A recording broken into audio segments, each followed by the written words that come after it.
It is my conviction that philosophical argument alone is not enough to get people to turn to confronting the meaning crisis and the cultivation of wisdom. We need to be seduced into the love of wisdom through beauty. That beauty is the beauty not necessarily of making things pleasant or comfortable. That's the beauty that draws us in, intoxicates us, and attracts us to something that we know we need to confront and encounter. This is one way of making sure that our philosophical task does not degenerate into mere philosophical discourse. We need to bridge between the conceptual and the non-conceptual, and the metaphors, the symbols, the themes, narrative structure, all of these other dynamics of meaning making will be there to help bridge between the more conceptual aspects of a philosophical reflection on meaning and a properly, like I say, embodied aspiration to becoming more wise. I will bring in pivotal moments that I think in some sense epitomize and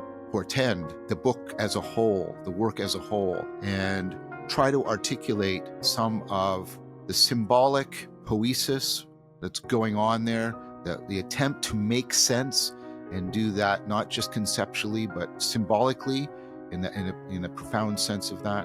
What kind of impact the author is trying to convey, what the author is suffering, what the author is undergoing, and how much that transformation of the author is the message in addition to the semantic content of the text itself. I look forward to seeing you.